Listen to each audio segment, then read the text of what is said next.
तो नमस्कार। राजनीति विज्ञान विषय से संबंधित आज हम लोकसभा से संबंधित सभी क्वेश्चनों को एनालिसिस करेंगे। प्लीज़ आप लोग वीडियो को लाइक कीजिए, शेयर कीजिए और सब्सक्राइब कीजिए। चलिए स्टार्ट करते हैं। आज का पहला क्वेश्चन है हमारा, निम्नलिखित में से कौन सा विधेयक राज्यसभा में प्रथम बार प्रस्तावित नहीं किया जा सकता है?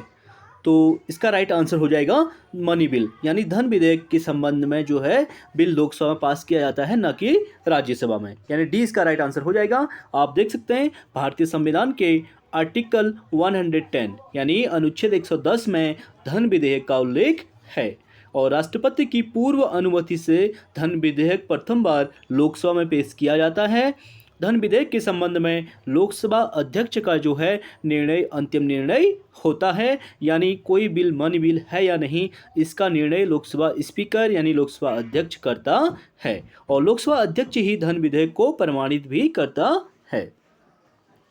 अगला क्वेश्चन है, लोकसभा में आंग्ल भारतीय समुदाय के सदस्यों के लिए आरक्षित सीटों की संख्या है। तो मोस्ट इंपॉर्टेंट है, वर्तमान में जो लोकसभा में आंग्ल भारतीय समुदाय के सदस्यों के लिए आरक्षित सीटें थी, 2 सीटें थी, वो हटा चुकी हैं। ठीक है, समाप्त कर दी गई हैं। तो पहले जो है 2 थी, वर्तमान में 0 हो जाएगा। इसका ए राइट आंसर हो जाएगा। आप देख सकते हैं पहले लोकसभा में आंग्ल भारतीय समुदाय के लिए 2 सीटें आरक्षित थी और आर्टिकल 331 के अकॉर्डिंग, ठीक है, 104वां 104वां संविधान संशोधन के द्वारा इसे खत्म कर दिया गया है, यानी समाप्त कर दिया गया है। अगला है हमारा, निम्न में से कौन यह निर्णय लेता है कि अमुक विधेयक वित्त विधेयक है? तो ये लेता है लोकसभा अध्यक्ष। ठीक है, डी इसका राइट आंसर हो जाएगा। आप देख सकते हैं लोकसभा अध्यक्ष यह निर्णय लेता है कि अमुक विधेयक वित्त विधेयक है। वित्त विधेयक ऐसे विधेयक को कहा जाता है जिसमें विधेयक से संबंधित सभी विषयों के साथ साथ कुछ अन्य विषयों से संबंधित उपबंध भी जुड़े होते हैं। जैसे कोई विधेयक लॉ एस्क के बारे में प्रावधान करने के साथ साथ एस्क पर कर लगाने का भी प्रावधान करता है, तो वह वित्त विधेयक होता है। अगला क्वेश्चन है, लोकसभा के निर्वाचित सदस्यों की अधिकतम संख्या कितनी हो सकती है? तो निर्वाचित सदस्यों की संख्या की बात कर रहा है। ठीक है, तो इसका डी राइट आंसर हो जाएगा, यानी वर्तमान में जो है 550, क्योंकि 552 था, 2 समाप्त कर दिए, इसलिए इसका डी राइट आंसर हो जाएगा 550। आप देख सकते हैं भारतीय संविधान के अनुसार लोकसभा में सदस्यों की अधिकतम संख्या 552 हो सकती है, जिसमें 530 जो होते हैं सदस्य विभिन्न राज्यों से तथा 20 सदस्य जो है केंद्र शासित प्रदेशों का प्रतिनिधित्व करते हैं और 2 सदस्य एंग्लो इंडियन समुदाय से नामांकित किए जाते हैं। इस प्रकार लोकसभा में अधिकतम निर्वाचित सदस्यों की संख्या 552 हो सकती थी, लेकिन वर्तमान में 550 ही होगी और 104वें संविधान संशोधन अधिनियम 2019 यानी 126वां संविधान संशोधन विधेयक, ठीक है, वैसे जो है 126वां संविधान संशोधन विधेयक है और पास होने के बाद यानी पारित होने के बाद 104वां संविधान संशोधन हो जाएगा के द्वारा लोकसभा एवं राज्यसभा की विधानसभाओं में आंग्ल भारतीय समुदाय के नाम निर्देशन को 25 जनवरी 2020, ठीक है, 25 जनवरी 2020 से समाप्त कर दिया गया है और वर्तमान में भारत में आंग्ल भारतीयों की कुल संख्या मात्र 296 है। मोस्ट इंपोर्टेंट है, ये संशोधन अभी हाल ही में हुआ है, इसलिए एंग्लो इंडियन समुदाय को समाप्त किया गया, इंपोर्टेंट हो जाता है और डेट भी इंपोर्टेंट है, 25 जनवरी 2020। अगले क्वेश्चन की बात करेंगे, लोकसभा के प्रथम अध्यक्ष कौन थे? तो लोकसभा के प्रथम अध्यक्ष जीवी मावलंकर थे, गणेश वासुदेव मावलंकर, बी इसका राइट आंसर हो जाएगा। आप देख सकते हैं लोकसभा के प्रथम अध्यक्ष गणेश वासुदेव मावलंकर थे। इसके बाद दूसरे अध्यक्ष अनंत शयनम अयंगर बने थे और संविधान के आर्टिकल 93 में लोकसभा के अध्यक्ष एवं उपाध्यक्ष का उल्लेख किया गया है। अगला क्वेश्चन है हमारा, भारत के प्रधानमंत्री उत्तरदायी हैं। तो प्रधानमंत्री जो है भारत में पार्लियामेंट्री सिस्टम लागू है, किसके प्रति उत्तरदायी होते हैं? लोकसभा के प्रति उत्तरदायी होते हैं, बी इसका राइट आंसर हो जाएगा। संविधान के आर्टिकल 75(1) के अनुसार प्रधानमंत्री की नियुक्ति राष्ट्रपति करेगा और अन्य मंत्रियों की नियुक्ति भी राष्ट्रपति प्रधानमंत्री की सलाह पर करता है, जबकि आर्टिकल 75(3) मोस्ट इंपोर्टेंट है। आर्टिकल 75(3) के तहत प्रधानमंत्री सहित संपूर्ण मंत्रिपरिषद लोकसभा के प्रति सामूहिक रूप से उत्तरदायी होती है। अगला क्वेश्चन है, संविधान के अंतर्गत प्रधानमंत्री निम्न में से किसके प्रति उत्तरदायी होता है? तो किसके प्रति? लोकसभा, यानी डी इसका राइट आंसर हो जाएगा। संविधान के अंतर्गत प्रधानमंत्री लोकसभा के प्रति उत्तरदायी होता है, चूंकि प्रधानमंत्री लोकसभा में बहुमत प्राप्त दल का नेता होता है और लोकसभा ही धन विधेयक यानी को मंजूरी देती है। अतः प्रधानमंत्री का उत्तरदायित्व लोकसभा के प्रति ही होता है। अगला क्वेश्चन है हमारा, निम्नलिखित में से कौन सी शक्तियां केवल लोकसभा के पास हैं? तो देख लेते हैं कौन कौन सी लोकसभा के पास हैं। तो इसका राइट आंसर हो जाएगा मनी बिल, यानी धन विधेयक का जो एकाधिकार लोकसभा में रहता है, ये इसका राइट आंसर हो जाएगा। और दूसरा है आपात की उद्घोषणा का अनुसमर्थन, ये इसमें नहीं है, ठीक है, ये संसद के पास रहता है। और मंत्रिपरिषद के विरुद्ध अविश्वास प्रस्ताव पारित करना बिल्कुल राइट आंसर हो जाएगा। तीसरा जो है मंत्रिपरिषद के विरुद्ध जो है अविश्वास प्रस्ताव करना, ये है किसका अधिकार है? लोकसभा का अधिकार है। और राष्ट्रपति पर महाभियोग लगाना जो है, ये दोनों सदनों के द्वारा लगाया जाता है, यानी लोकसभा और राज्यसभा दोनों के द्वारा लगाया जाता है, इसलिए फोर्थ इसमें रॉन्ग हो जाएगा, ए इसका राइट हो जाएगा, यानी कि पहला और तीसरा।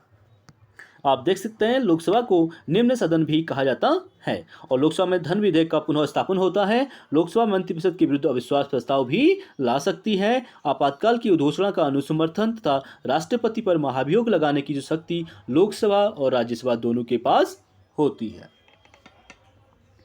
अगला क्वेश्चन है हमारा, निम्नलिखित में से किस पर गतिरोध दूर करने हेतु लोकसभा और राज्यसभा की संयुक्त बैठक हो सकती है? मोस्ट इंपॉर्टेंट क्वेश्चन है, प्लीज़ आप लोग वीडियो को लाइक जरूर करें। तो इसका राइट आंसर हो जाएगा सामान्य विधेयक, यानी जो जनरल बिल होते हैं, ठीक है, सामान्य बिल होते हैं, इसी में संयुक्त बैठक का प्रावधान है। बाकी मनी बिल, संविधान संशोधन विधेयक और विनियोग विधेयक जो भी बिल होते हैं, इनमें जो है संयुक्त ज्वाइंट सिटिंग का प्रावधान नहीं है। आप देख सकते हैं संसद का संयुक्त अधिवेशन बुलाने का प्रावधान संविधान के आर्टिकल 108 में है। इस प्रावधान के तहत लोकसभा में पारित किसी सामान्य विधेयक को राज्यसभा में मंजूरी न मिलने की स्थिति में संयुक्त बैठक के जरिए उसे पारित कराने का प्रावधान किया जाता है। अगले क्वेश्चन की बात करेंगे, निम्नलिखित कथनों पर विचार कीजिए। जब लोकसभा भंग होती है तो क्या होता है? ठीक है, जब लोकसभा भंग होती है तो बता रहा है कि क्या होता है। तो देख लेते हैं, राज्यसभा में लंबित विधेयक जिसे लोकसभा ने पारित नहीं किया वो व्यक्तिगत लैप्स हो जाता है। ठीक है भाई, लोकसभा ने जिसे पारित नहीं किया है तो राज्यसभा में लैप्स हो जाता है, ये सही नहीं है। अगला है, लोकसभा में लंबित विधेयक व्यक्तिगत लैप्स हो जाता है, बिल्कुल ठीक है। जब लोकसभा में लंबित जो विधेयक होता है वो कोलैप्स हो जाता है, और दूसरा इसमें राइट आंसर हो जाएगा। अगला है, दोनों सदनों द्वारा पारित विधेयक जिस पर राष्ट्रपति की मंजूरी लंबित हो वो भी लैप्स हो जाता है। ठीक है, क्यों होता है? लोकसभा भंग हो गई, दोनों सदनों से बिल पास हुआ, उसके बाद राष्ट्रपति के लिए पास होने के लिए गया, लेकिन उससे पहले ही लोकसभा भंग हो गई तो वो बिल भी जो है लैप्स हो जाता है, यानी सी इसका राइट आंसर हो जाएगा। आप देख सकते हैं जब लोकसभा भंग होती है तो लोकसभा में लंबित विधेयक समाप्त हो जाते हैं, जबकि दोनों सदनों द्वारा पारित विधेयक जिस पर राष्ट्रपति की मंजूरी लंबित हो व्यक्तिगत नहीं होगा।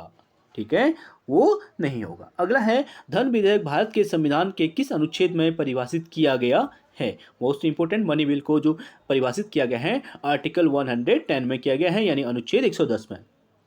आप देख सकते हैं संविधान के अनुच्छेद 110, ठीक है, में धन विधेयक की परिभाषा दी गई है। धन विधेयक के संबंध में लोकसभा अध्यक्ष का निर्णय अंतिम निर्णय होता है। उसके निर्णय को किसी न्यायालय या संसद में या राष्ट्रपति द्वारा चुनौती नहीं दी जा सकती है।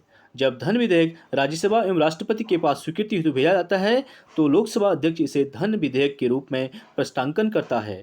इसे केवल लोकसभा में राष्ट्रपति की सिफारिश से ही प्रस्तुत किया जा सकता है, ये आर्टिकल 117 कहता है।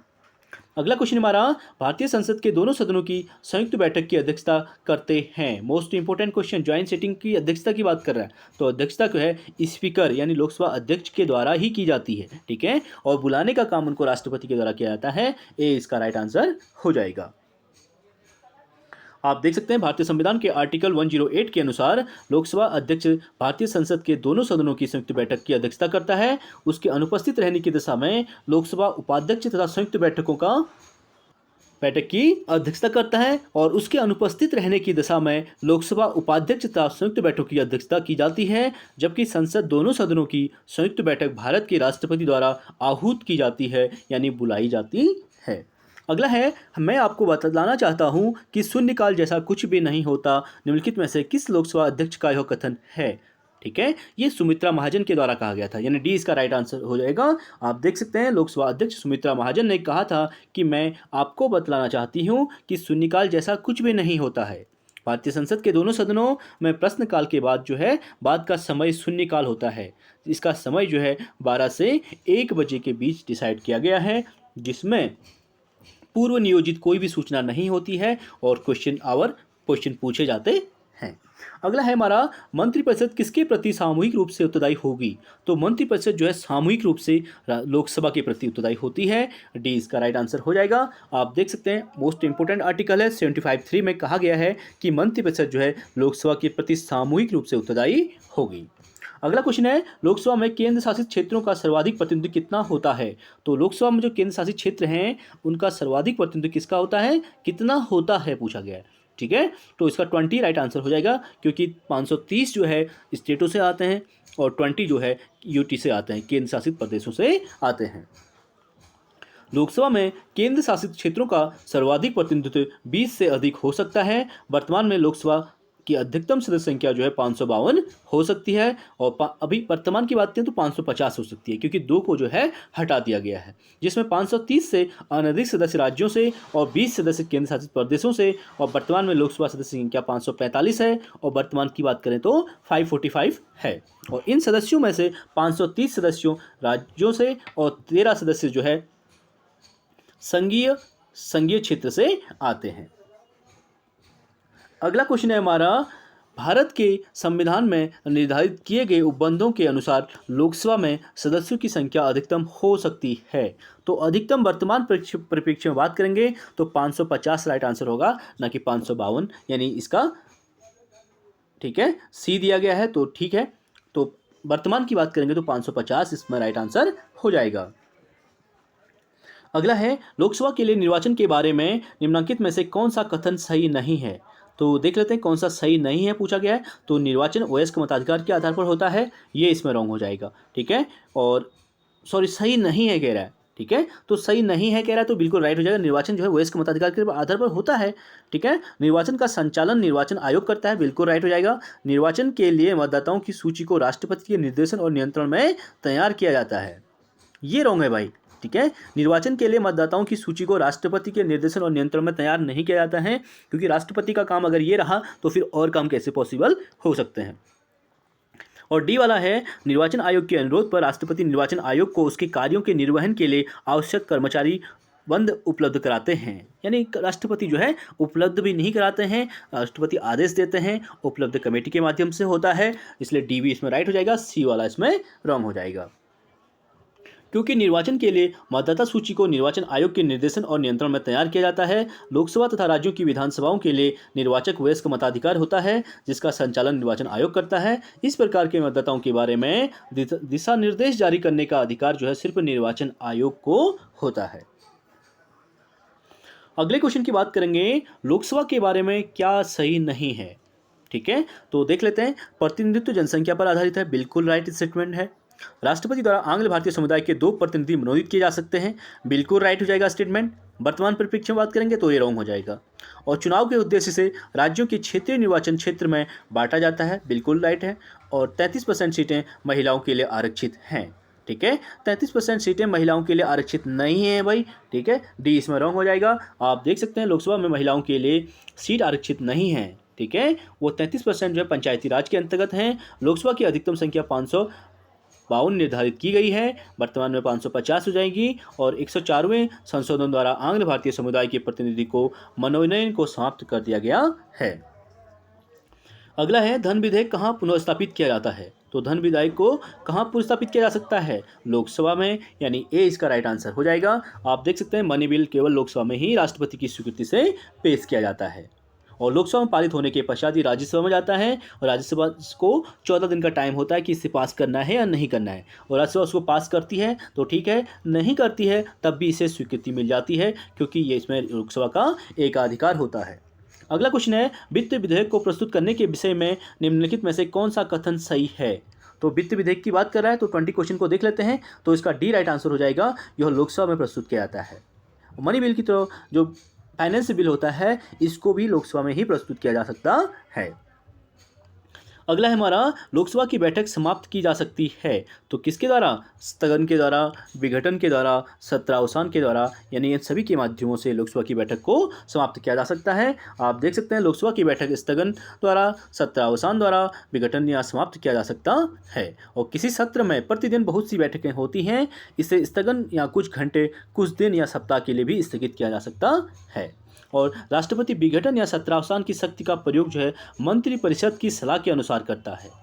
मोस्ट इंपोर्टेंट है, राष्ट्रपति जो विघटन या सत्रावसान करता है मंत्रिपरिषद की सलाह के अनुसार करता है। बिल्कुल राइट आंसर है भाई। राष्ट्रपति को कोई सूचना मिलती, जब सूचना मिलेगी तभी तो करेंगे, ठीक है कि नहीं। राष्ट्रपति जो है वहाँ तो जाएंगे नहीं कि मंत्रिपरिषद में क्या हो रहा है क्या नहीं हो रहा है, तो पर्टिकुलर जब मंत्रिपरिषद से उनको सूचना मिलेगी कि हमारा जो है सत्र समाप्त होने वाला है, आप इसका सत्रावसान कीजिए, तो राष्ट्र के प्रमुख के नाम से उनका सत्रावसान राष्ट्रपति के द्वारा किया जाता है। अगला क्वेश्चन है, निम्नांकित में से कौन लोकसभा के सत्र का अवसान करने के लिए प्राधिकृत है? फिर वही क्वेश्चन रिपीट हो रहा है, तो राष्ट्रपति यानी डी इसका राइट आंसर हो जाएगा। आप इसका एक्सप्लेनेशन देख सकते हैं। अगले क्वेश्चन की बात करेंगे, लोकसभा को कार्यकाल पूरा करने के पहले भंग किया जा सकता है? बिल्कुल भाई, किया जा सकता है। प्रधानमंत्री की सिफारिश पर राष्ट्रपति के द्वारा भी लोकसभा को भंग किया जा सकता है। जब प्रधानमंत्री को लगेगा कि लोकसभा में काम सही से नहीं हो रहा है, ठीक है, प्रतिनिधि जो है सही से लोकसभा में सपोर्ट नहीं है, तो आप प्रधानमंत्री राष्ट्रपति को लेटर लिख सकते हैं कि लोकसभा को भंग किया जा सकता है। अगला है, निम्न क्रियाविधियों में से कौन सी ऐसे धन विधेयक को अंगीकार करा लेगी जो एक बार लोकसभा द्वारा पारित किया जा चुका है किंतु राज्यसभा द्वारा संशोधित किया गया हो? तो इसका राइट आंसर हो गया डी, यह पारित समझा जाएगा यदि लोकसभा इसमें दोबारा संशोधन करके स्वीकार अथवा अस्वीकार करते हुए पास कर दे, ठीक है, इसका डी राइट आंसर हो जाएगा। आप देख सकते हैं संविधान के आर्टिकल 110, ठीक है, 110 में यह वर्णित है कि कोई विधेयक धन विधेयक तभी होगा जब लोकसभा अध्यक्ष ऐसा होने का प्रमाण पत्र देता है, यानी उसमें लोकसभा स्पीकर का एकाधिकार होता है। ऐसा हो जाने पर मनी बिल यानी धन विधेयक को लोकसभा में पारित करा के राज्यसभा के पास भेजाता है, और यदि राज्यसभा 14 दिन के अंदर कोई कार्यवाही नहीं करती है तो यह माना जाता है कि उसने विधेयक स्वीकार कर लिया है, ठीक है, उसे दोनों सभाओं द्वारा पारित माना जाएगा। परंतु धन विधेयक राज्यसभा द्वारा कोई संशोधन या सिफारिश की गई है तो लोकसभा इन सभी किन्हीं सिफारिशों या संशोधनों को स्वीकार या अस्वीकार कर सकती है। ये लोकसभा का एकाधिकार है। और आर्टिकल 109 क्लॉज 3 के अनुसार यदि लोकसभा राज्यसभा की सिफारिशों का संशोधन को स्वीकार कर लेती है तो मनी बिल जो है राज्यसभा द्वारा सिफारिश या संशोधन किए गए और लोकसभा द्वारा स्वीकार किए गए संशोधनों सहित पारित समझा जाता है। अगला कथन और कारण से संबंधित क्वेश्चन है, इसे देख लेते हैं। किसी धन विधेयक के लोकसभा द्वारा पारित किए जाने और राज्यसभा को प्रेषित किए जाने के बाद राज्यसभा की सिफारिशें लोकसभा तथा सिफारिशों की प्राप्ति के 14 दिन के अंदर अनिवार्य और स्वीकार की जानी होती हैं और तत्पश्चात उन्हें विधेयक में अंकित किया जाता होता है। तो कथन है, ये कारण की बात कर रहा है, धन विधेयक राज्यसभा में पेश नहीं किया जा सकता, तो इसका डी राइट आंसर हो जाएगा। ए बिल्कुल गलत है और आर क्या है, बिल्कुल राइट है। मनी बिल सिर्फ लोकसभा में ही पेश किया जा सकता है, ना कि राज्यसभा में, और ए वाला इसमें जो है रॉन्ग हो जाएगा क्योंकि मनी बिल को हम बहुत अच्छे से आपको समझा चुके हैं। आप इसमें देख सकते हैं, किसी धन विधेयक को लोकसभा द्वारा पारित किए जाने और राज्यसभा को प्रेषित किए जाने के बाद राज्यसभा की सिफारिशें लोकसभा के द्वारा सिफारिशों की प्राप्ति के 14 दिन के अंदर अनिवार्य और स्वीकार की जानी होती हैं, ठीक है। अब ये मैंडेटरी की बात तो इसमें आती ही नहीं है, तो इसलिए ये कथन क्या हो जाएगा, रॉन्ग हो जाएगा। अगला क्वेश्चन है हमारा, लोकसभा में किसी विधेयक पर आम बहस निम्नलिखित में से किस स्तर पर होती है? तो आम बहस जो होती है पहले में प्रस्तुत किया जाता है, दूसरे में द्वितीय वाचन में आम बहस का निर्माण होता है, यानी बी इसका राइट आंसर हो जाएगा। आप देख सकते हैं लोकसभा में किसी विधेयक पर आम बहस द्वितीय वाचन में होती है। किसी भी विधेयक का सदन में 3 बार वाचन होता है, प्रथम वाचन, द्वितीय वाचन और तृतीय वाचन, और मैं आपको पहले ही ये सभी वाचन करा चुका हूँ, आप इसको नोट डाउन कर सकते हैं।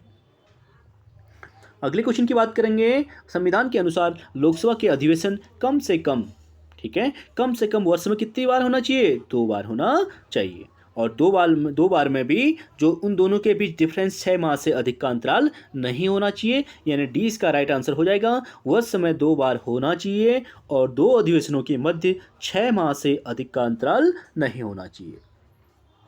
आप देख सकते हैं लोकसभा में वर्ष में कम से कम 2 बार अधिवेशन होना चाहिए और संसद के दोनों अधिवेशनों के बीच अधिकतम अंतराल 6 माह से ज़्यादा नहीं होना चाहिए। सामान्यतः वर्ष में 3 सत्र होते हैं सामान्य रूप से। पहला बजट सत्र होता है जो फरवरी से मई के बीच होता है, दूसरा मानसून सत्र होता है जो जुलाई से सितंबर के बीच होता है और तीसरा शीतकालीन सत्र होता है जो नवंबर से दिसंबर के मध्य होता है। अगला क्वेश्चन है हमारा, लोकसभा में अनुसूचित जनजातियों के लिए निम्न में से किस राज्य में सर्वाधिक आरक्षित सीटें हैं? मोस्ट इंपोर्टेंट क्वेश्चन, ये लोअर पीसीएस और पीसीएस में भी पूछा गया क्वेश्चन है और पीजीटी में भी। तो इसका सी राइट आंसर हो जाएगा एमपी, यानी मध्य प्रदेश में सबसे ज़्यादा जो है जनजातीय सीटों का प्रावधान है। आप इनको नोट डाउन कर सकते हैं। देख सकते हैं मध्य प्रदेश में जो है लोकसभा की 29 सीटें हैं और सामान्य की 19, अनुसूचित जाति की 4 और अनुसूचित जनजाति की 6। इसी प्रकार की सभी सीटें आप नोट कर सकते हैं। अगले क्वेश्चन की बात करेंगे, किस राज्य का लोकसभा और राज्यसभा में प्रतिनिधित्व सबसे अधिक है? ठीक है, तो आप देख सकते हैं जनसंख्या में सबसे ज़्यादा कौन है? उत्तर प्रदेश। तो किसका हो जाएगा? यूपी का हो जाएगा। उत्तर प्रदेश में लोकसभा की 80 और राज्यसभा की 31 सीटें हैं जो अन्य राज्यों से अधिक हैं। इसीलिए राज्य यूपी का पुनर्गठन 1 नवंबर 1956 को हुआ था और विभाजन 9 नवंबर 2000 को हुआ था। यानी 9 नवंबर 2000 को उत्तर प्रदेश से अलग कौन हुआ था? उत्तराखंड हुआ था और इसका गठन हुआ था 1 नवंबर 1956 को। अगला है, उत्तर प्रदेश के उपरांत सबसे अधिक लोकसभा में सांसद आते हैं। तो उत्तर प्रदेश के बाद जो आते हैं बिहार और महाराष्ट्र से आते हैं। बी इसका राइट आंसर हो जाएगा। आप देख सकते हैं, इसे नोट डाउन कर सकते हैं। अगले क्वेश्चन की बात करेंगे, लोकसभा के सदस्यों और राज्य से संबंधित क्वेश्चन है, मिलाने की बात कर रहा है तो देख लेते हैं। आंध्र प्रदेश की बात करेंगे तो 42 सीटें, इसका तीसरा हो जाएगा। एमपी की बात करेंगे तो एमपी हमें कर चुके हैं, 40 सीटें हो जाएंगी। और अगला है महाराष्ट्र की बात करेंगे तो 48 हो जाएगा और तमिलनाडु की बात करेंगे तो 39 हो जाएगा। अगला क्वेश्चन है, निम्नलिखित में से किस राज्य में लोकसभा के 2 सदस्य निर्वाचित किए जाते हैं? तो 2 सदस्य जो निर्वाचित किए जाते हैं त्रिपुरा से, यानी ए इसका राइट आंसर हो जाएगा। आप देख सकते हैं दिए गए प्रश्न के अनुसार लोकसभा में सर्वाधिक सीटें त्रिपुरा में से 2 आते हैं, जबकि मिजोरम की बात करें, नागालैंड की बात करें, सिक्किम की बात करें तो ये तीनों से एक एक सदस्य निर्वाचित किए जाते हैं। अगला क्वेश्चन है हमारा डीलिमिटेशन। ठीक है, डीलिमिटेशन का मतलब होता है परिसीमन। जो परिसीमन आयोग बनाया जाता है के बाद यूपी में निर्वाचकों की संख्या के अनुसार सबसे बड़ा लोकसभा सांसद क्षेत्र है। तो सबसे इंपॉर्टेंट क्वेश्चन है, पीसीएस में पूछा गया है। ठीक है, तो लोकसभा सांसद का सबसे बड़ा क्षेत्र है वो है उन्नाव। ठीक है, बी इसका राइट आंसर हो जाएगा। आप देख सकते हैं डीलिमिटेशन यानी परिसीमन के बाद उत्तर प्रदेश में निर्वाचकों की संख्या के अनुसार सबसे बड़ा लोकसभा सांसद क्षेत्र उन्नाव है। ज्ञातव्य कि भारत में सबसे बड़ा क्षेत्रफल की दृष्टि से क्षेत्र जो है, लोकसभा क्षेत्र जो है भारत की बात करेंगे तो क्षेत्रफल में लद्दाख हो जाएगा। अगला है, वर्तमान में लोकसभा तथा राज्यसभा के सदस्यों की संख्या निम्न में से किस एक जनगणना के आंकड़ों पर आधारित है? तो कौन से है? 1971 के आंकड़ों के आधार पर है और अभी तक इसमें कोई चेंजेज और नहीं हुए हैं। हो सकता है 2026 में इसमें चेंजेज करने की बात की गई है। आर्टिकल 82 के अनुसार वर्तमान में लोकसभा तथा राज्यसभा तथा राज्य विधानसभाओं के सदस्यों की संख्या वर्ष 1971 की जनगणना के आंकड़ों पर आधारित है और 84वें संविधान संशोधन अधिनियम 2001 के द्वारा सदस्य संख्या की इस सीमा को सन 2026 तक अपरिवर्तित रखने का प्रावधान किया गया है। अगला है, निम्नलिखित में से कौन संसद के दोनों सदनों की संयुक्त बैठक की अध्यक्षता करेगा या करता है? तो कौन करेगा अध्यक्षता? लोकसभा अध्यक्ष या स्पीकर के द्वारा इसकी अध्यक्षता की जाती है। आप देख सकते हैं भारतीय संविधान के आर्टिकल 118 मोस्ट इंपोर्टेंट क्लॉज 4, ठीक है, 118 क्लॉज 4 के अनुसार संसद के दोनों सदनों की संयुक्त बैठक की अध्यक्षता लोकसभा अध्यक्ष के द्वारा की जाती है और लोकसभा अध्यक्ष की अनुपस्थिति में लोकसभा उपाध्यक्ष संयुक्त बैठक का पीठासीन अधिकारी होता है। अगर स्पीकर नहीं है तो उनकी गैरहाजिरी में लोकसभा उपाध्यक्ष इसकी बैठक की अध्यक्षता करते हैं। अगले क्वेश्चन की बात करेंगे, प्रोटेम स्पीकर का कर्तव्य होता है। मोस्ट इंपोर्टेंट क्वेश्चन है। प्रोटेम स्पीकर जो होता है ये लोकसभा अध्यक्ष से पहले का कार्यभार संभालता है और जैसे ही लोकसभा स्पीकर की नियुक्ति हो जाती है प्रोटेम स्पीकर का कार्यकाल वहीं तक समाप्त हो जाता है। आप देख सकते हैं सदस्यों को शपथ दिलाना, यानी जब कोई भी नई सरकार का गठन होता है प्रोटेम स्पीकर उनको शपथ के रूप में शपथ दिलाते हैं। ठीक है। एज ए मेंबर जो है उन्हीं में से एक को प्रोटेम स्पीकर नियुक्त किया जाता है, जो इन सभी को शपथ दिलाता है। और जिस दिन लोकसभा अध्यक्ष स्पीकर की नियुक्ति हो जाती है, उसी दिन से प्रोटेम स्पीकर का जो कार्यकाल जो होता है समाप्त हो जाता है। आप देख सकते हैं प्रोटेम स्पीकर सदन का सबसे वरिष्ठ सदस्य होता है, यानी उस सदन का जो सबसे ठीक है वरिष्ठ सदस्य होगा उसको नैतिकता की दृष्टि से प्रोटेम स्पीकर नियुक्त किया जाता है। जो स्पीकर और डिप्टी स्पीकर की नियुक्ति नहीं होने तक, ठीक है, नहीं होने तक इस सदन की कार्यवाही को संचालित करता है। राष्ट्रपति अल्पकाल के लिए एक अध्यक्ष नियुक्त करता है, जिसे प्रोटेम या सामाजिक अध्यक्ष कहते हैं। और प्रोटेम स्पीकर का मुख्य उद्देश्य नए सदस्यों को शपथ दिलाना होता है। अगला क्वेश्चन है, प्रोटेम स्पीकर सामान्यतः किसे नियुक्त किया जाता है? तो इसका सी राइट आंसर हो जाएगा नवनिर्वाचित लोकसभा के वरिष्ठतम सदस्यों में से किसी एक को। अगला है, लोकसभा अध्यक्ष को उसके कार्यकाल की समाप्ति के पूर्व पद से हटाया जा सकता है। बिल्कुल, यदि लोकसभा इस आशय का प्रस्ताव पारित कर दे तो पद से उसे हटाया जा सकता है। बी इसका राइट आंसर हो जाएगा। आप देख सकते हैं पीसीएस 2008 और 2007 में पूछा गया है। भारतीय संविधान के आर्टिकल 94, ठीक है, खंड गौ के अनुसार लोकसभा के अध्यक्ष को तत्कालीन समस्त सदस्यों के बहुमत से पारित संकल्प द्वारा अपने पद से हटाया जा सकता है। और इसकी सूचना जो है 14 दिन पूर्व देनी पड़ती है, आपको हम ये करा चुके हैं। अगला क्वेश्चन है, कोई विधेयक धन विधेयक है या नहीं, इसका निर्णय कौन करता है? तो कौन करता है? स्पीकर, यानी लोकसभा अध्यक्ष। आप देख सकते हैं मोस्ट इंपोर्टेंट क्वेश्चन है, बहुत बार पूछा गया है। और इसको जो है आर्टिकल 110 क्लॉज 1 के अनुसार परिभाषित किया गया है। और संविधान के आर्टिकल 110 क्लॉज 1 के अनुसार इस अध्याय के प्रयोजनों के लिए कोई विधेयक धन विधेयक समझा जाएगा यदि उसमें केवल निम्नलिखित सभी या किन्हीं विषयों से संबंधित उपबंध होते हैं, जैसे किसी कर का अधिरोपण करना, उत्साधन करना, परिहार, परिवर्तन या विनिमय, भारत सरकार द्वारा धन उधार लेने या कोई प्रत्याभूत देने का विनिमय, अथवा भारत सरकार द्वारा अपने ऊपर ली गई या ली जाने वाली किन्हीं वित्तीय बाध्यताओं से संबंधित विधि का संशोधन। आप देख सकते हैं ये सभी उसके अंडर आती है। अगला है हमारा, लोकसभा अध्यक्ष या स्पीकर अपने कास्टिंग वोट का प्रयोग केवल करते हैं। मोस्ट इंपोर्टेंट क्वेश्चन है, ठीक है। कास्टिंग वोटिंग वो होता है जिसे निर्णायक मत के रूप में जाना जाता है, यानी जहां पर दोनों सदनों के द्वारा बराबर मत की संभावना रहती है। कोई बिल पास कराना है, वहां पे दोनों अपोजिट और अपोजिशन वाले बिल को प्रस्ताव और खारिज करने के लिए वोटिंग करते हैं। जब बराबर की स्थिति होती है तब स्पीकर वोट करता है, अन्यथा स्पीकर जो है वोटिंग नहीं करते हैं। उसे ही कास्टिंग वोट या निर्णायक मत के नाम से जाना जाता है। तो डी इसका राइट आंसर होएगा, जब वोट बराबर होने के नाते टाई हो जाए, ठीक है, टाई होने की स्थिति में स्पीकर अपना वोट का प्रयोग करते हैं। अगला क्वेश्चन है हमारा, लोकसभा का स्पीकर किसे संबोधित कर अपना त्यागपत्र देता है? तो लोकसभा अध्यक्ष किसे देगा?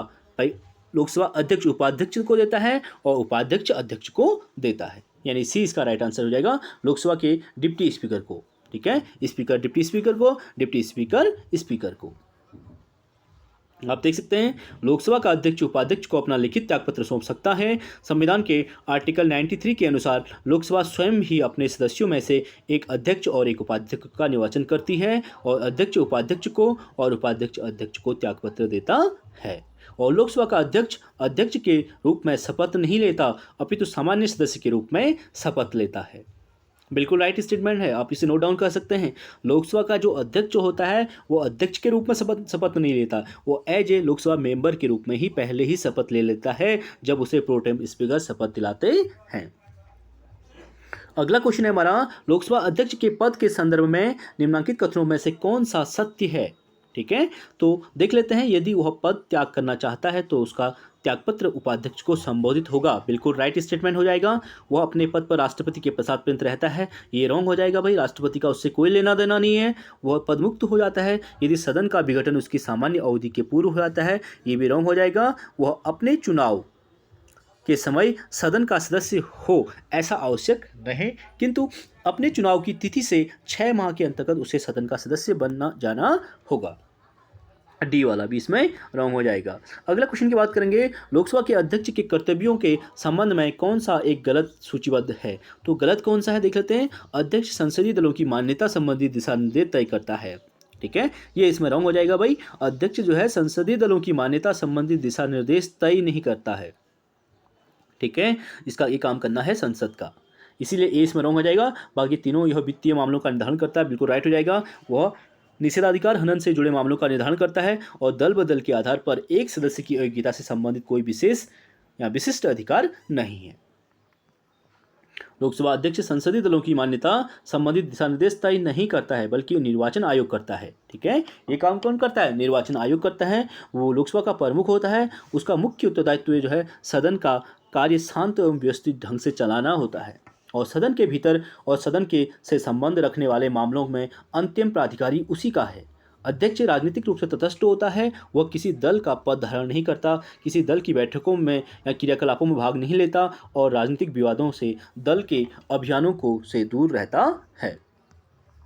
ठीक है, यानी स्पीकर जो है आपका जो है जिस पार्टी की गवर्नमेंट है उसका ही नहीं होता है, वो अपोजिशन का भी होता है। इसीलिए वह राजनीतिक विवादों के दल से अभियानों से दूर रहता है स्पीकर।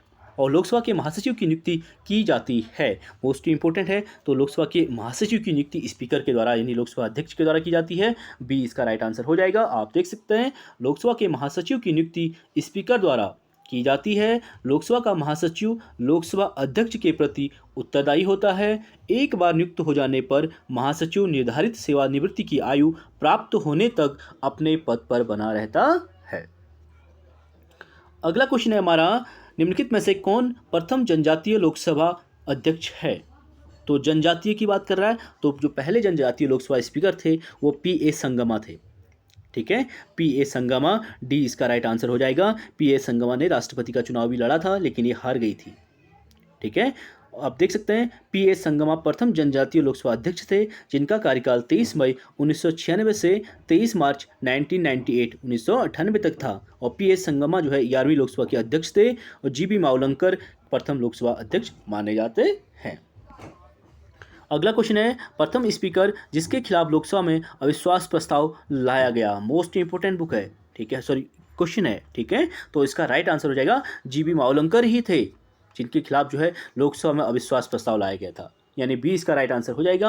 आप देख सकते हैं सर्वप्रथम जी.बी. मावलंकर के खिलाफ अविश्वास प्रस्ताव लाया गया था। लोकसभा अध्यक्ष जिनके खिलाफ अविश्वास प्रस्ताव लाया गया उनमें से गणेश वासुदेव मावलंकर पहले हो जाएंगे, उसके बाद हुकम सिंह के लिए भी लाया गया था और उसके बाद बलराम जाखड़ जो हैं इनके लिए भी लाया गया था।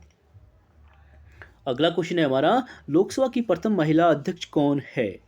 ठीक है, तो लोकसभा की जो प्रथम महिला अध्यक्ष थी कौन थी? मीरा कुमार, यानी डी इसका राइट आंसर हो जाएगा। लोकसभा की प्रथम महिला अध्यक्ष श्रीमती मीरा कुमार हैं जिनका कार्यकाल जो है 3 जून 2009 से 9 को लोकसभा में दलित नेता मीरा कुमार को सर्वसम्मति से सदन का अध्यक्ष चुनकर इतिहास रचा गया था। और वहीं बात करें प्रथम दलित राष्ट्रपति की बात करें तो वर्तमान में द्रौपदी मुर्मू हो जाएंगी। अगले क्वेश्चन की बात करेंगे, प्रथम लोकसभा अध्यक्ष कौन था? तो प्रथम लोकसभा अध्यक्ष गणेश वासुदेव मावलंकर थे, यानी डी इसका राइट आंसर हो जाएगा। और प्रथम लोकसभा का गठन जो है 6 मई 1952 को हुआ था और प्रथम लोकसभा अध्यक्ष जी.बी. मावलंकर थे और उपाध्यक्ष श्री अनंत सैनम थे। निम्नांकित में से कौन एक लोकसभा और राज्यसभा की गणपूर्ति करता है? ठीक है, तो गणपूर्ति यानी कोरम की बात करें तो बैठक के लिए कोरम का होना बहुत जरूरी है और इसके अभाव में कोरम और गणपूर्ति नहीं हो पाती है, यानी कुल सदस्य संख्या का 1/10। ठीक है, ए इसका राइट आंसर हो जाएगा। मोस्ट इंपोर्टेंट क्वेश्चन है। आप देख सकते हैं लोकसभा या राज्यसभा के अधिवेशनों में गणपूर्ति के लिए कुल सदस्य संख्या के 1/10 सदस्यों का उपस्थित होना अनिवार्य है, अन्यथा जो है गणपूर्ति नहीं होती है। तो अध्यक्ष का यह कर्तव्य है कि वह सदन को स्थगित कर दे, जब तक गणपूर्ति न हो तब तक अधिवेशन को निलंबित कर देता है। अगला क्वेश्चन है, लोकसभा का अधिवेशन गठित करने हेतु गणपूर्ति या कोरम कितनी है? तो कितनी हो जाएगी? सदन के सदस्यों की कुल संख्या का 10वां भाग 1/10, यानी बी इसका राइट आंसर हो जाएगा। अगले क्वेश्चन की बात करेंगे। अगला क्वेश्चन है हमारा, किन परिस्थितियों में भारत का राष्ट्रपति लोकसभा में आंग्ल भारतीय समुदाय के 2 सदस्यों को मनोनीत कर सकता है? तो वर्तमान में इसे खारिज कर दिया गया है। ठीक है, अब इसमें ये क्वेश्चन आपके लिए इंपॉर्टेंट नहीं है, हम आगे बात करते हैं क्योंकि इसको 104वें संविधान संशोधन के द्वारा हटा दिया गया है। अगला है हमारा, निम्नलिखित में से कौन सा एक कथन लोकसभा के अध्यक्ष के बारे में सही नहीं है?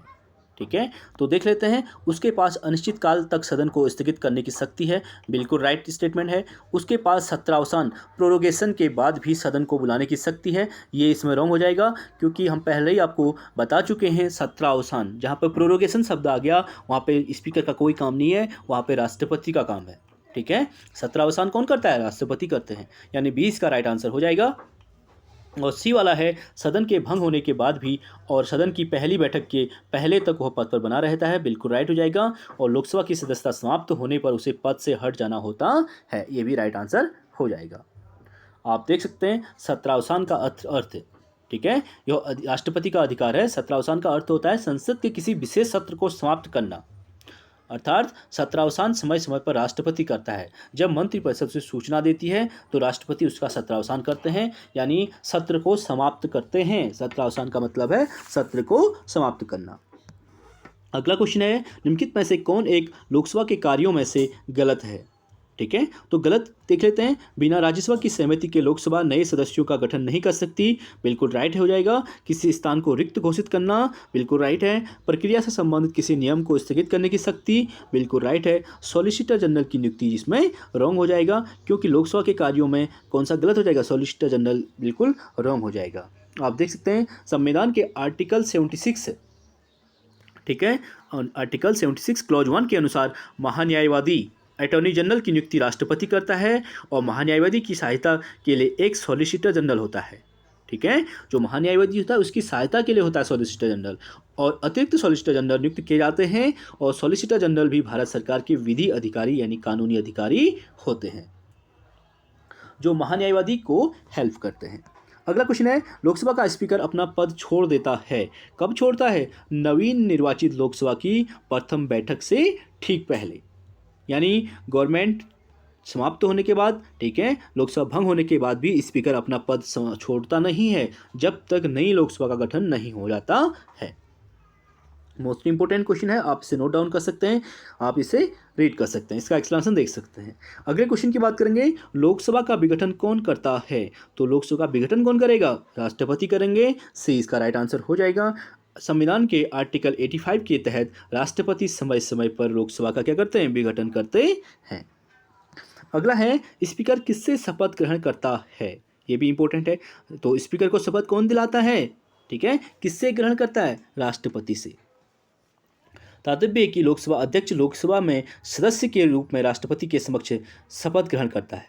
ठीक है, इसीलिए लोकसभा के अध्यक्ष के रूप में नहीं, वो एज ए मेंबर के रूप में शपथ ग्रहण करता है, न कि अध्यक्ष के रूप में। और तो लोकसभा स्पीकर अध्यक्ष को कोई शपथ नहीं ग्रहण कराता है, इसीलिए वो पहले ही सदस्य के रूप में शपथ ग्रहण कर लेता है। अगला है हमारा, निम्नलिखित में से राज्यों में से किस युग्म को लोकसभा में समान सीटें प्राप्त हैं? तो समान सीटों की बात की गई है, तो आप इसे देख सकते हैं, यहाँ पे राइट आंसर एक भी नहीं है। तो समान किस में है? इसे आंध्र प्रदेश के विभाजन से पूर्व लोकसभा की जो 42 सीटें यहाँ थी, विभाजन के पश्चात यहाँ कुल 25 लोकसभा सीटें उपलब्ध हैं, शेष 17 सीटें तेलंगाना राज्य को प्राप्त हुई हैं। और तो प्रश्नकाल के दौरान विकल्प डी सही था, यानी आंध्र प्रदेश और पश्चिम बंगाल में सही था, लेकिन आंध्र प्रदेश से तेलंगाना 2014 में अलग हो चुका है, इसलिए अब ये वर्तमान परिप्रेक्ष्य में राइट नहीं है। अगला है, लोकसभा में बिहार को आवंटित स्थान निम्न में से किन राज्यों को आवंटित स्थानों का योग है? तो ये भी देखिए, इसमें भी राइट आंसर एक भी नहीं है। प्रश्नकाल के समय लोकसभा में असम के लिए आवंटित 14 सीटों तथा मध्य प्रदेश के 40 सीटों का योग बिहार की कुल आवंटित सीटों की संख्या 54 के बराबर थी। ठीक है, यानी जब असम की 14 सीटें हो गई और मध्य प्रदेश की 40 सीटें हो गई, इन दोनों को मिलाकर 54 हो गए, और जो है बिहार की भी 54 थी, तो इनका जो है आपस में मिलान बराबर है। तो यहाँ पे स्टेटमेंट वो है दोनों में दिया नहीं गया, असम और बिहार। ठीक है, इसीलिए जो है इसमें ये हो जाएगा। आप सीटें जो है नोट डाउन कर सकते हैं, पर्टिकुलर स्टेट से कहाँ से, एक दो क्वेश्चन यहाँ से भी बनते हैं। और निम्नलिखित युग्मों को मिलाने की बात कर रहा है, तो देख लेते हैं। राज्य और लोकसभा में स्थान दिया है, आंध्र प्रदेश 42, असम में 13, पंजाब में 13, पश्चिम बंगाल में 42। प्रश्नकाल के समक्ष संसद द्वारा आंध्र प्रदेश के लिए 42 सीटें, असम के लिए 14, पंजाब के लिए 13 और पश्चिम बंगाल के लिए 42 सीटें लोकसभा में निर्धारित की गई थी। और वर्तमान की बात करेंगे तो तेलंगाना राज्य के पश्चात आंध्र प्रदेश को 25 सीटें और तेलंगाना को 17 सीटें बांटी गई हैं। अगला है, लोकसभा के 2 सत्रों के अंतराल को कहते हैं? तो दो सत्रों के अंतराल को जो कहते हैं सत्रावसान काल कहते हैं। मोस्ट इंपोर्टेंट है, सत्रावसान कौन करता है? राष्ट्रपति करता है, ठीक है। और जो बीच का गैप होता है उसी को जो है सत्रावसान कहते हैं। लोकसभा के दो सत्रों के अंतराल को सत्रावसान काल कहते हैं। पीठासीन अधिकारी सदन को सत्र के पूर्ण होने पर अनिश्चित काल के लिए स्थगित करता है। इसके कुछ दिनों में ही राष्ट्रपति सदन के सत्रावसान की अधिसूचना जारी करता है। हालांकि राष्ट्रपति सत्र के दौरान भी सत्रावसान कर सकता है। अगला है, लोकसभा की सामान्यतः अवधि 5 वर्ष होती है प्रथम बैठक के लिए नियत तिथि से। जिस दिन प्रथम बैठक की तिथि नियत होती है उस दिन से लोकसभा की जो सामान्य अवधि 5 वर्ष तक काउंट की जाती है। ये आर्टिकल 83 क्लॉज 2 के अनुसार लोकसभा का कार्यकाल प्रथम बैठक की तारीख से 5 वर्ष तक का होता है। अगला है, भारतीय संविधान के आर्टिकल 110 के अनुसार मनी बिल के अंतर्गत किसे परिभाषित किया जा सकता है? तो किसको? ये सभी को परिभाषित किया जा सकता है भाई मनी बिल में। किसी कर संचालन में लगाना, समाप्त करना या बदलाव करना, धन की उधारी को संचालित करना, भारत की संचित नीति से प्राप्त धन का विनियोग करना, ये सभी इसमें आते हैं। अगला क्वेश्चन है, लोकसभा सचिवालय निम्न में से किससे सीधे पर्यवेक्षक के अंतर्गत आता है? ठीक है, तो पर्यवेक्षक के अंतर्गत जो आता है डी इसका राइट आंसर हो जाएगा, यानी लोकसभा अध्यक्ष। लोकसभा अध्यक्ष ही पर्यवेक्षक के अंतर्गत आता है क्योंकि उस सदन का वह प्रमुख व्यक्ति होता है और उसी का ये अधिकार है। लोकसभा सचिवालय एक स्वतंत्र निकाय है जो माननीय लोकसभा अध्यक्ष के पूर्ण नियंत्रण और मार्गनिर्देशन में कार्य करता है। इसीलिए लोकसभा अध्यक्ष को उसके संवैधानिक और सांविधिक उत्तरदायित्वों के निर्वहन में लोकसभा के महासचिव, अपर संयुक्त सचिव स्तर के अधिकारियों और विभिन्न स्तर के अन्य अधिकारी कर्मचारी सहयोग प्रदान करते हैं। वर्तमान में कुल 10 सेवाएं हैं जिनका वर्गीकरण जो है कार्यों के आधार पर किया गया है। अगला क्वेश्चन है हमारा, धन विधेयक के विषय में निम्न कथनों पर विचार करने की बात कर रहा है, तो इसे देख लेते हैं। तो दोनों सदनों को इस पर समान अधिकार प्राप्त है। बिल्कुल समान अधिकार नहीं है मनी बिल में, लोकसभा को ज़्यादा पावर दी गई है, इसलिए पहला रॉन्ग हो जाएगा। दूसरा है, राज्यसभा इसमें संशोधन की सिफारिश कर सकती है, ठीक है, दूसरा इसमें राइट हो जाएगा, सॉरी, ठीक है। दूसरा जो है, हाँ, राज्यसभा में संशोधन की सिफारिश कर सकती है, लेकिन लोकसभा इसको माने या न माने वो उसका अपना एकाधिकार है। दूसरा इसमें राइट हो जाएगा। और इसका आरंभ राज्यसभा से होता है, ये रॉन्ग हो जाएगा। आरंभ लोकसभा से होता है, आपको पता है, और इसका आरंभ लोकसभा से होता है, तो इसमें दूसरा और चौथा इसका राइट आंसर हो जाएगा। मनी बिल के संबंध में लोकसभा का एकाधिकार होता है, ठीक है। तो आप इसका एक्सप्लेनेशन रीड कर सकते हैं। हम अगले क्वेश्चन की बात करेंगे, आप पूरा एक्सप्लेनेशन रीड कर सकते हैं। तो चलिए फ्रेंड्स, आज के लिए इतना ही। यहाँ पे लोकसभा हमारी कंप्लीट हुई। आई होप आप लोगों को वीडियो पसंद आई होगी, समझ में आया होगा। प्लीज़ वीडियो को आप लोग लाइक कीजिए, शेयर कीजिए, सब्सक्राइब कीजिए, ताकि हमें मोटिवेशन मिले और इस प्रकार की अधिक से अधिक वीडियो आप लोगों के लिए हम लेकर आएँ। तो वीडियो को प्लीज़ आप लोग शेयर कीजिए। तो चलिए फ्रेंड्स, आज के लिए इतना ही। बाकी नेक्स्ट राज्यसभा अगला टॉपिक हमारा होगा, उसको नेक्स्ट क्लास में करेंगे। Thank you so much.